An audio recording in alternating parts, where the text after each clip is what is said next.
বিজয়া একাদশী ব্রত মাহাত্ম্য হচ্ছে স্কন্দ পুরাণে এই একাদশী মাহাত্ম্য এইভাবে বর্ণিত রয়েছে।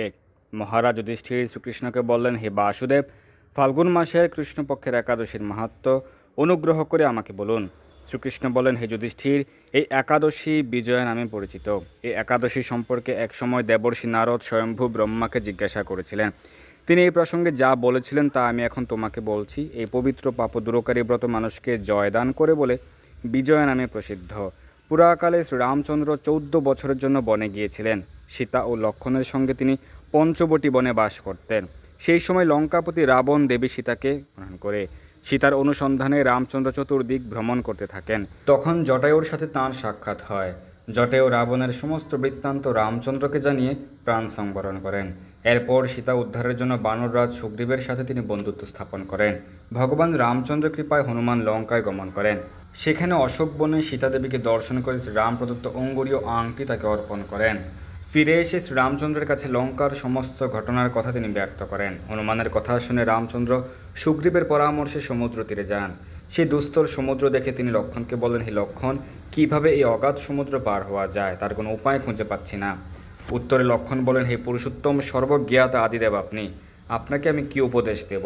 তবে বগদালভ্য নামে এক মুনি এই দ্বীপে বাস করেন। এখান থেকে 4 মাইল দূরে তাঁর আশ্রম। হে রাঘব, আপনি সেই প্রাচীন ঋষিশ্রেষ্ঠকে এর উপায় জিজ্ঞাসা করুন। লক্ষ্মণের মনোরম কথা শুনে তারা সেই মহামুনির আশ্রমে উপনীত হলেন। ভগবান রামচন্দ্র ভক্তরাজ সেই মুনিকে প্রণাম করলেন। মুনিবর রামচন্দ্রকে পুরাণ পুরুষ বলে জানতে পারলেন। আনন্দ ভরে জিজ্ঞাসা করলেন, হে রামচন্দ্র, কী কারণে আপনি আমার কাছে এসেছেন তা কৃপা করে বলুন। শ্রী রামচন্দ্র বলেন, হে মুনিবর, আপনার কৃপায় সৈন্যসহ আমি এই সমুদ্র তীরে উপস্থিত হয়েছি। রাক্ষস রাজের লঙ্কা বিজয় করাই আমার প্রধান উদ্দেশ্য।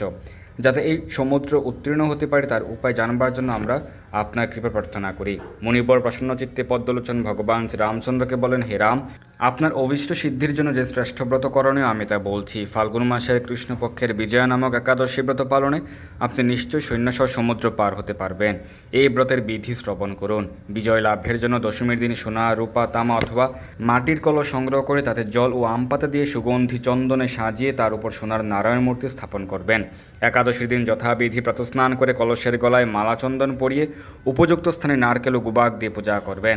এরপর গন্ধ, পুষ্প, তুলসী, ধূপ, দীপ, নৈবেদ্য ইত্যাদি দিয়ে পরম ভক্তি সহকারে নারায়ণের পূজা করে হরি কথা কীর্তনে সমস্ত দিন যাপন করবেন। রাত্রি জাগরণ করে অখণ্ড ঘি প্রদীপ প্রজ্বলিত রাখবেন। দ্বাদশীর দিন সূর্য উদয়ের পর সেই কলস বিসর্জনের জন্য কোনো নদী, সরোবর বা জলাশয়ের কাছে গিয়ে বিধি অনুসারে পূজা নিবেদনের পর তার বিসর্জন দেবেন।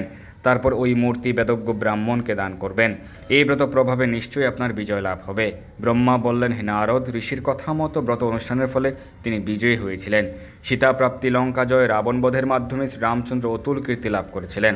তাই যথাবিধি যে মানুষ এই ব্রত পালন করবেন তাদের এই জগতে জয়লাভ এবং পরজগতে অক্ষয় সুখ সুনিশ্চিত জানবে।